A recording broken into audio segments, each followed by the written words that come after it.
مسنا بن حارثہ نے 2000 سوار لیے اور بھاگتے ہوئے ایرانیوں کے پیچھے چلے گئے۔ ایرانیوں نے دور سے دیکھ لیا کہ ان کا تعاقب ہو رہا ہے تو وہ بکھر گئے۔ انہوں نے بوجھ ہلکا کرنے کے لیے گرز اور ہتھیار پھینک دیے تھے۔ مسنا کے لیے تعاقب کا اور ایرانیوں کو پکڑنے کا کام دشوار ہو گیا تھا، کیونکہ ایرانی ٹولی ٹولی ہو کر بکھرے، پھر وہ اکیلے اکیلے ہو کر بھاگنے لگے۔ اس کے مطابق مسنا کے سوار بھی بکھر گئے۔ مسنا بن حارثہ کو آگے جا کر اپنے سواروں کو اکٹھا کرنا پڑا، کیونکہ آگے ایک قلعہ آ گیا تھا۔ یہ قلعہ حصن المرعا کے نام سے مشہور تھا۔ یہ ایک عورت کا قلعہ تھا، اس لیے اس کا نام حصن المرعا مشہور ہو گیا تھا، یعنی عورت کا قلعہ۔ مسنا نے اس قلعے کا محاصرہ کر لیا، کیونکہ خیال یہ تھا کہ ایرانی اس قلعے میں چلے گئے ہوں گے۔ قلعے سے مزاحمت کے آثار نظر آ رہے تھے۔ 2 دن محاصرے میں گزر گئے تو مسنا کو احساس ہوا کہ وہ جس کام کے لیے آئے تھے وہ تو رہ گیا ہے۔ مسنا کا ایک بھائی معنا ان کے ساتھ تھا۔ معنا، مسنا بن حارثہ نے اسے کہا، کیا تم نہیں دیکھ رہے کہ میں ایرانیوں کے تعاقب میں آیا تھا اور مجھے اس قلعے نے روک لیا ہے؟ مسنا بھائی، معنا نے کہا، میں سب کچھ دیکھ رہا ہوں اور میں یہ بھی دیکھ رہا ہوں کہ تمہیں مجھ پر بھروسہ نہیں۔ اگر ایسا ہوتا تو تم مجھے کہتے کہ اس قلعے کو تم محاصرے میں رکھو اور میں ایرانیوں کے پیچھے جاتا ہوں۔ ہاں معنا، مسنا نے کہا، مجھے تم پر بھروسہ نہیں۔ یہ قلعہ ایک جوان عورت کا ہے اور تم جوان آدمی ہو۔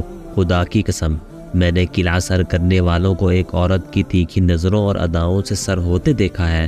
میرے باپ کے بیٹے، معنا نے کہا، مجھ پر بھروسہ کر اور آگے نکل جا۔ مجھے تھوڑے سے سوار دے جا، پھر دیکھ کون سر ہوتا ہے، قلعہ یا میں۔ اگر تو یہیں بندھا رہا تو بھاگتے ہوئے فارسی بہت دور نکل جائیں گے۔ اگر میرا دماغ ٹھیک کام کرتا ہے تو میں کچھ اور سوچ کر ادھر آیا ہوں۔ مسنا بن حارثہ نے کہا، میں اس اللہ کا شکر ادا کرتا ہوں جس کے سوا کوئی معبود نہیں، اور محمد صلی اللہ علیہ وآلہ وسلم جس کے نبی ہیں، کہ اس نے ہمیں خالد بن ولید جیسا سپہ سالار دیا ہے۔ مدینہ کی خلافت سے جو اسے حکم ملا تھا وہ اس نے پورا کر دیا ہے، لیکن وہ اس پر مطمئن نہیں۔ وہ فارس کی شہنشاہی کی جڑیں اکھاڑ پھینکنے پر تلا ہوا ہے۔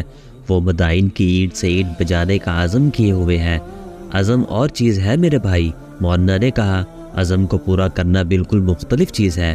کیا تم نے نہیں دیکھا کہ ولید کا بیٹا تیر کی تیزی سے آگے بڑھ رہا ہے؟ میرے باپ کے بیٹے، تیر بھی خطا ہو سکتا ہے، ذرا سی رکاوٹ اسے روک بھی سکتی ہے۔ کیا تم یہ کہنا چاہتے ہو کہ خالد کو وہیں رک جانا چاہیے جہاں اس نے فارسیوں کو شکست دی ہے؟ مسنا نے کہا، خدا کی قسم، تم ایک بات بول رہے ہو۔ شہنشاہ فارس کو اپنی شہنشاہی کا غم ہے اور ہمیں اپنے اللہ کی ناراضگی کا ڈر ہے۔ اردشیر اپنے تخت و تاج کو بچانا چاہتا ہے، لیکن ہم شاہ دو جہاں صلی اللہ علیہ وآلہ وسلم کی آن کی خاطر لڑ رہے ہیں۔ سمجھنے کی کوشش کرو میرے بھائی، یہ بادشاہوں کی نہیں عقیدوں کی جنگ ہے۔ ہمارے لیے یہ اللہ کا حکم ہے کہ ہم اس کے رسول صلی اللہ علیہ وآلہ وسلم کا پیغام دنیا کے آخری کونے تک پہنچائیں۔ ہمارا بچھونا یہ ریت ہے اور یہ پتھر ہے، ہم تخت کے طلبگار نہیں۔ میں سمجھ گیا ہوں، معنا نے کہا۔ نہیں، مسنا نے کہا، تم ابھی پوری بات نہیں سمجھے۔ تم بھول رہے ہو کہ ہمیں ان مسلمانوں کے خون کے ایک ایک قطرے کا انتقام لینا ہے، جو فارسیوں کے زیر نگی تھے اور جن پر فارسیوں نے ظلم و تشدد کیا تھا۔ خالد فارسیوں کا یہ گناہ کبھی نہیں بخشے گا۔ وہ مظلوم مسلمان مدینہ کی طرف دیکھ رہے تھے۔ میں تمہیں کہہ رہا تھا کہ میں فارسیوں کے تعاقب میں نہیں آیا، میں فارس کے اس لشکر کی تلاش میں آیا ہوں جو ہرمز کی شکست خوردہ فوج کی مدد کے لیے آ رہا ہوگا۔ مجھے پوری امید ہے کہ ان کی کمک آ رہی ہوگی، میں اسے راستے میں روکوں گا۔ پھر اتنی باتیں نہ کرو مسنا، معنا نے کہا، مجھے کچھ سوار دے دو اور تم آگے نکل جاؤ۔ یہ خیال رکھنا کہ فارسی اگر آ گئے تو ان کی تعداد اور طاقت زیادہ ہوگی، آمنے سامنے کی ٹکر نہ لینا۔ جا میرے بھائی، میں تجھے اللہ کے سپرد کرتا ہوں۔ کسی بھی مورخ نے سواروں کی صحیح تعداد نہیں لکھی جو مسنا نے اپنے بھائی معنا کو دے کر چلے گئے تھے۔ بعض مورخوں کی تحریر سے پتہ چلتا ہے کہ سواروں کی تعداد 300 سے کم اور 400 سے زیادہ نہیں تھی۔ معنا نے اتنے سے سواروں سے ہی قلعے کا محاصرہ کر لیا اور قلعے کے دروازے کے اتنا قریب چلا گیا جہاں وہ تیروں کی بڑی آسان زد میں تھا۔ دروازے کے اوپر جو برج تھا اس میں ایک خوبصورت عورت نمودار ہوئی۔ تم کون ہو اور یہاں کیا لینے آئے ہو؟ عورت نے بلند آواز میں معنا سے پوچھا۔ ہم مسلمان ہیں، معنا نے اس سے زیادہ بلند آواز میں جواب دیا۔ ہم میدان جنگ سے بھاگے ہوئے فارسیوں کے تعاقب میں آئے ہیں۔ اگر تم نے قلعے میں انہیں پناہ دی ہے تو تم انہیں ہمارے حوالے کر دو، ہم چلے جائیں گے، یہ میرا قلعہ ہے۔ عورت نے کہا، بھاگے ہوئے فارسیوں کی پناہ گاہ نہیں، یہاں کوئی فارسی سپاہی نہیں آیا۔ خاتون، معنا نے کہا، ہم پر تیرا احترام لازم ہے، ہم مسلمان ہیں، عورت پر ہاتھ اٹھانا ہم پر حرام ہے، خواہ وہ قلعہ دار ہی ہو۔ اگر تم فارس کی جنگی طاقت کے ڈر سے اس کے سپاہی ہمارے حوالے نہیں کرنا چاہتی تو سوچ لو کہ ہم وہ ہیں جنہوں نے فارس کی اس ہیبت ناک جنگی طاقت کو شکست دی ہے۔ ایسا نہ ہو کہ تم پر ہمارے ہاتھوں زیادتی ہو جائے۔ ہم اسلام کے اس لشکر کا ہر اول ہے جو پیچھے آ رہا ہے، میں نے مسلمانوں کا کیا بگاڑا ہے؟ عورت نے کہا، میرا قلعہ تمہارے لشکر کے راستے کی رکاوٹ نہیں بن سکتا، تمہارا قلعہ محفوظ رہے گا۔ معنا نے کہا، شرط یہ ہے کہ قلعے کا دروازہ کھول دو، ہم اندر آ کر دیکھیں گے، تمہارے کسی آدمی اور کسی چیز کو میرا سوار ہاتھ نہیں لگائیں گے، ہم اپنی تسلی کر کے چلے جائیں گے۔ اگر یہ شرط پوری نہیں کرو گی تو تمہاری اور تمہاری فوج کی لاشیں اس قلعے کے ملبے کے نیچے گل سڑ جائیں گی۔ قلعے کا دروازہ کھول دو۔ عورت کی تحکمانہ آواز سنائی دی۔ اس آواز کے ساتھ ہی قلعے کا دروازہ کھل گیا۔ معنا نے اپنے سواروں کو اشارہ کیا۔ 300-400 گھوڑے سر پر دوڑتے آئے۔ معنا نے انہیں صرف اتنا کہا کہ قلعے کی صرف تلاشی ہوگی، کسی چیز اور کسی انسان کو ہاتھ تک نہیں لگایا جائے گا۔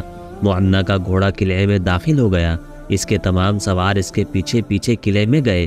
معنا نے ایک جگہ رک کر قلعے کی دیواروں پر نظر دوڑائی، ہر طرف تیر انداز کھڑے تھے، نیچے اسے کہیں بھی کوئی سپاہی نظر نہ آیا۔ معنا کے سوار قلعے میں پھیل گئے تھے۔ تم نے ٹھیک کہا تھا، عورت نے معنا سے کہا، میں فارسیوں سے ڈرتی ہوں، اس قلعے میں کوئی بھی طاقتور لشکر آئے گا تو میں اس کے رحم و کرم پر ہوں گی۔ مسلمانوں کو میں پہلی بار دیکھ رہی ہوں اور تم انہیں ساری عمر یاد رکھو گی۔ معنا نے کہا، خدا کی قسم تم باقی عمر ان کے انتظار میں گزار دو گی۔ مسلمانوں کے لیے حکم ہے کہ قلعوں کو نہیں دلوں کو سر کرو، لیکن قلعے والوں کے دل قلعے کی دیواروں جیسے سخت ہو جائیں تو پھر ہمارے لیے کچھ اور حکم ہے۔ ہم جب اس حکم کی تعمیل کرتے ہیں تو فارس کی طاقت بھی ہمارے آگے نہیں ٹھہر سکتی۔ کیا تم نے انہیں بھاگتے دیکھا نہیں؟ کیا وہ ادھر سے نہیں گزرے تھے؟ قلعے دار عورت نے جواب دیا، ذرا سی دیر کے لیے یہاں رکے بھی تھے، انہوں نے بتایا تھا کہ وہ مسلمانوں سے بھاگ کر آ رہے ہیں، وہ 10-12 آدمی تھے۔ میں حیران تھی کہ اتنے ہٹے کٹے سپاہی خوف سے مرے جا رہے تھے۔ میں اس پر بھی حیران تھی کہ وہ کون ہے جنہوں نے فارس کے اس لشکر کو اس قدر دہشت زدہ کر کے بھگا دیا ہے۔ تم نے جب کہا کہ تم وہ لوگ ہو جنہوں نے فارسیوں کو شکست دی ہے تو میری ہمت جواب دے گئی۔ میں نے قلعے کا دروازہ خوف کے عالم میں کھولا تھا، میں تم سے اور تمہارے سواروں سے اچھے سلوک کی توقع رکھ ہی نہیں سکتی تھی۔ مجھے ابھی تک یقین نہیں آیا کہ تم اپنے متعلق جو کہہ رہے ہو وہ سچ کہہ رہے ہو۔ یہ خاتون معنا کو اس عمارت میں لے گئی جہاں وہ رہتی تھی، وہ تو شیش محل تھا۔ اس کے اشارے پر 2 غلاموں نے شراب اور بھنا ہوا گوشت معنا کے سامنے رکھا۔ معنا نے ان چیزوں کو پرے کر دیا، ہم شراب نہیں پیتے۔ معنا نے کہا، اور میں یہ کھانا اس لیے نہیں کھاؤں گا کہ تم نے مجھے ایک طاقتور فوج کا آدمی سمجھ کر خوف سے مجھے کھانا پیش کیا ہے، میں اسے بھی حرام سمجھتا ہوں، کیا تم مجھے بھی حرام سمجھتے ہو؟ اس خوبصورت اور جوان عورت نے ایسی مسکراہٹ سے کہا جس میں دعوت کا تاثر تھا۔ ہاں، معنا نے جواب دیا، مفتوحہ عورت کو ہم شراب کی طرح حرام سمجھتے ہیں، وہ اس وقت تک ہم پر حرام رہتی ہے جب تک وہ اپنی مرضی سے ہمارے عقد میں نہ آ جائے۔ معنا کو اطلاع دی گئی کہ اس کے سوار قلعے کی تلاشی لے کر آ گئے ہیں۔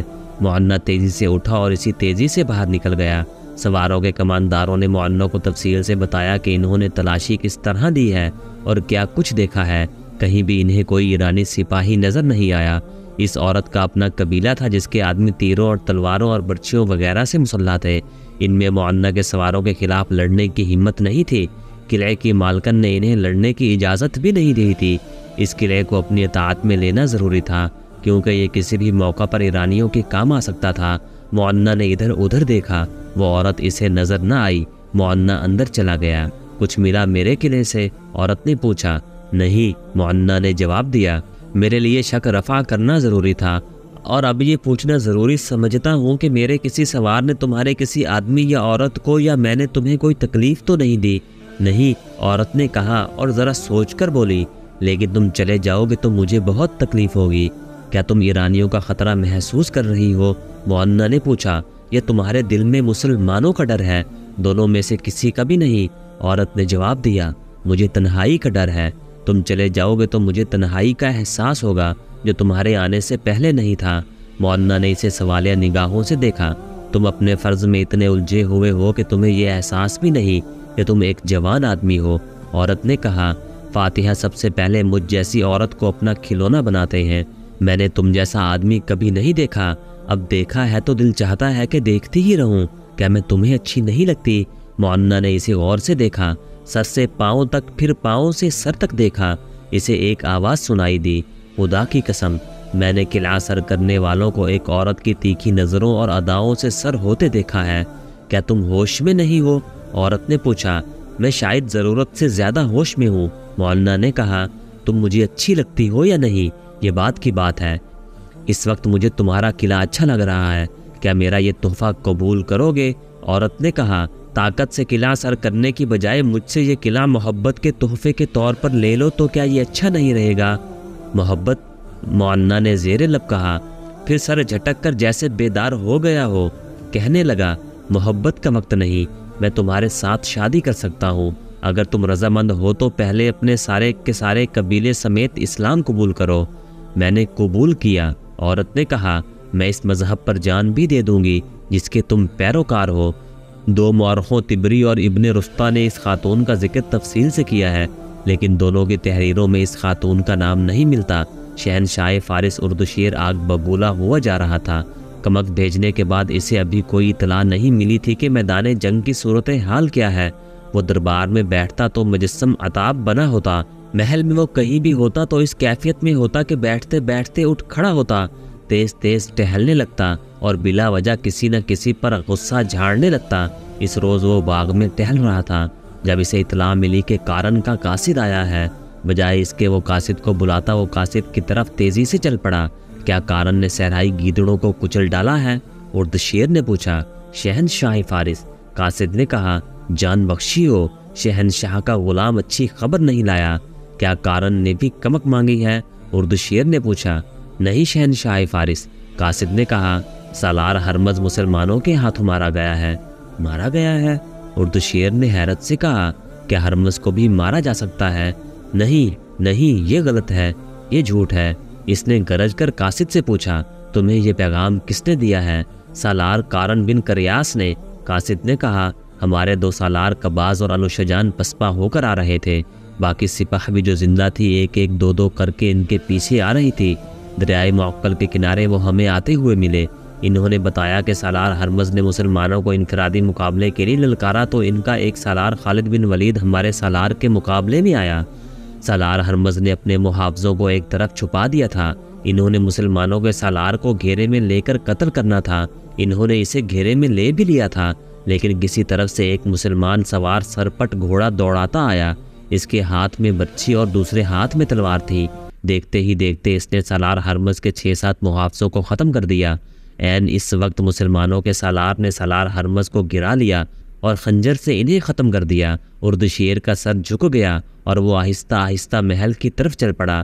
جب وہ محل میں پہنچا تو اس نے یوں دیوار کا سہارا لے لیا جیسے اسے ٹھوکر لگی ہو، اور گرنے سے بچنے کے لیے اس نے دیوار کا سہارا لے لیا ہو۔ وہ اپنے کمرے تک دیوار کے سہارے پہنچا۔ کچھ دیر بعد محل میں ہر بونگ سی مچ گئی۔ طبیب دوڑے آئے۔ اردشیر پر کسی مرض کا اچانک حملہ ہو گیا تھا۔ یہ صدمے کا اثر تھا۔ فارس کی شہنشاہی شکست سے ناآشنا رہی تھی۔ اسے پہلی ضرب رومیوں کے ہاتھوں پڑی تھی اور فارس کی شہنشاہی کچھ حصے سے محروم ہو گئی تھی۔ اب اس شہنشاہی کو اس قوم کے ہاتھوں چوٹ پڑی تھی جسے اردشیر قوم سمجھتا ہی نہیں تھا۔ اردشیر کے لیے یہ صدمہ معمولی نہیں تھا۔